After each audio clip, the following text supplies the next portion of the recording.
afternoon, everybody. Welcome to the Sports Box, where the only opinion that matters is right here. I am Mike Galetta, a.k.a. Hammonton Mike, bringing you another great sports interview today. Today I have on the line with me via Skype Major League Baseball insider Seth Everett. Seth, thanks for joining the show today. What's going on, Mike? How you doing? Great, great. Seth, let's get right to it. We're going to talk about the Phillies a little bit. You know, in detail, not getting into... Philadelphia is actually talking about them. for now. We didn't start the season yet, so we'll see. When's NFL training camp? The draft is in a couple weeks, so we'll have to get back to that in a few weeks. Well, not getting into the record and specifics, Seth, what do you think of the Phillies in the way of... I mean, they are a rebuilding team, obviously, but what do you think in general about the Phillies? Well, I think they're in a division that is right now top-heavy. I think there are two teams that are probably going to be the contenders down the stretch, maybe a third. And if you notice, I'm not saying Phillies are any one of those three. I love what Washington did. The Mets have this young pitching staff that, second to none. And, the Marlins have a ton of talent. If the Marlins are pretty good, let me put it this way, they should be good. I don't know that they will. I think there's a lot of pressure on Mattingly, but the Marlins impressed me a lot with their young pitching and that lineup that I think that can generate a lot of offense. So the Phillies are young. They're building. They finally came to the position that I thought they should have done back in 2012, which was they needed to cut bait. They had this loyalty to the 08 team and the 2011 team. Look, I do not blame the franchise for losing in 2011. That was a fluke thing. 2011, look, I did the pre and post that year. I was in Philadelphia. I saw every game that year. That team should have won the World Series. They were built to win. Yep. It is why in October you never can predict. You only can look at this and say, once you get into the postseason, it's a crapshoot. I get that. It's one of baseball's best things and worst things at the same time. But in 2012, you started to see the change. And you started to see that this franchise could no longer compete. And I just thought it was, I can't pin this on Amaro. I know a lot of people like to kill Amaro. I don't do that. I think that this was a management thing. They had a television contract that they were negotiating. There was a decision that had to be made whether or not to pursue their own television network, which I still think they should have done. There was a lot there. And they weren't willing to say goodbye. Now, I didn't understand that. If they had done it in 2012, they'd be a contender right now. Now, do you think, Seth, with all that being said, the Phillies probably held on to some players too long, like Rollins, oddly taking a PR hit? That's exactly what I'm saying. Yeah, yep. That's exactly what I'm saying. Their loyalty to that team, yep. They thought two things. Number one, these were guys, they couldn't see them wearing other uniforms. Yep. I don't think anybody looks at Jimmy Rollins and says, God, his Phillies legacy is tarnished because he wore a Dodger uniform for 10 minutes. Right. Chase Utley's this year's going to play for the Dodgers. I don't think that matters. When he steps up to the plate at Citizens Bank Park as a member of the Dodgers, give him a standing ovation. Yeah, exactly. Even though I can't stand him, it's not. That's off the record.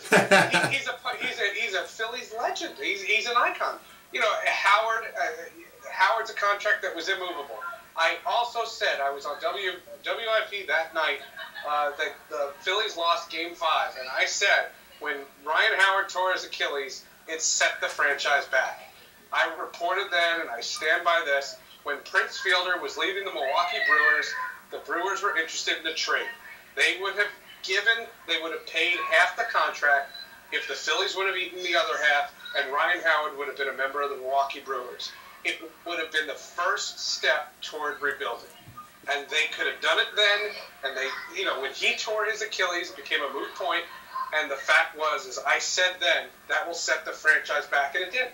Yeah, I always say, like you said, Seth, that they hung on to players entirely too long. This team never wanted to say that they were rebuilding. They always wanted to say they wanted to put pieces together, but they were afraid to move some guys because of PR hits, which now is all coming back to bite them. So, like you said, it's the Phillies are rebuilding mode. I love that. I love the organization. Yep. I have such great relationships. Charlie Vanderbilt is a dear friend. Jimmy Rollins and I get along so well. There are so many special people. Shane Victorino is a special guy. Raul Labania is one of my best friends in the game.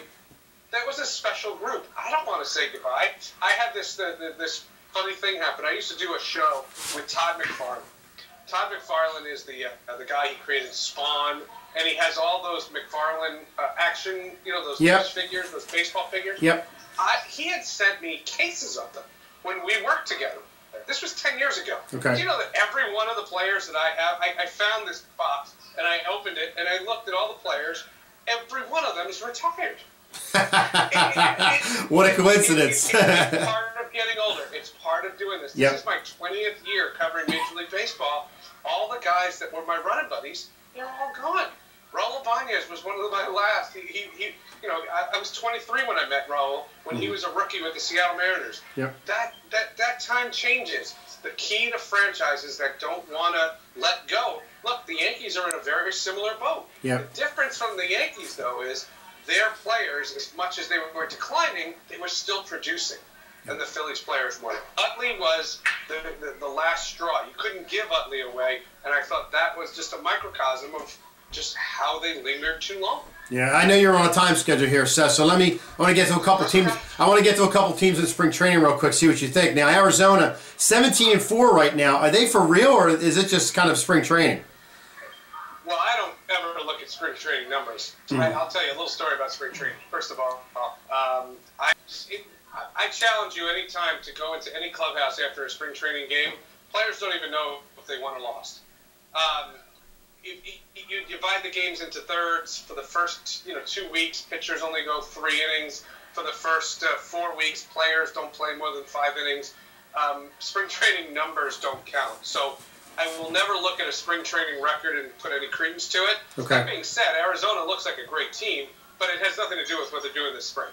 Okay. Just some of the moves they've made in the offseason and things to that effect. Well, the addition of Greinke, they kept Patrick Corbin, they Goldschmidt, anchors that lineup. I don't think that, it's start printing playoff tickets, but there's definitely a concerted improvement. And lastly, Seth, with B being in the Philadelphia area, Pittsburgh not too far away, are the Pirates? I mean, they're not playing well at all. They look all disheveled. They look kind of lost out there. Is that? I can't see Pittsburgh being this bad this year. No, again, spring training. Yeah. It's not something. Clint Hurdle knows that. I think there's a lot of talent there. The Pirates are realizing something that the Phillies learned. The Pirates remind me of the 07-08 team.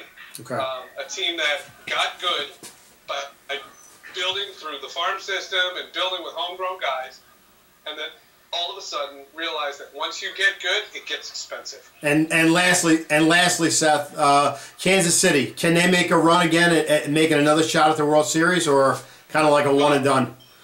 Well, they have a great approach, and if you look at their division, find me a team to challenge them. I know people want to say Cleveland, and that's all fine and good. Yeah. I'll believe it when I see it. I'm not a big believer in them. The White Sox can't get out of their own way right now. The Tigers are a team that has talent. I don't really expect much from them. There's going to be a huge departure from the Tigers with Dave Dombrowski leaving for Boston. I just think the Royals are in a great position because it doesn't take much to win their division.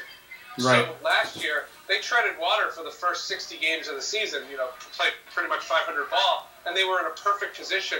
They got hot for a little while, and they were perfectly primed for the postseason. It's nice. Remember we were talking about the NL East? The NL East has 3 really good teams. Yep. The AL Central barely has one. So maybe if Phillies can move over to the AL Central, maybe they'd be in good shape. There you go. Seth, I want to thank you again, pal, for doing the interview, giving us some time. I know you're a busy guy. Hopefully I can get you back on later in the season. We can talk a little bit more. Oh, I'd love to. Thanks for having me. Thanks, Seth. Have a good one, pal. You got it. Well, that's all the time we have for the Sports Box today. Keep an eye out for some good stuff coming, some up-and-coming interviews, some things to that effect. And remember, at the Sports Box, the only opinion that matters is right here. Take care, folks. See ya. Don't forget to subscribe.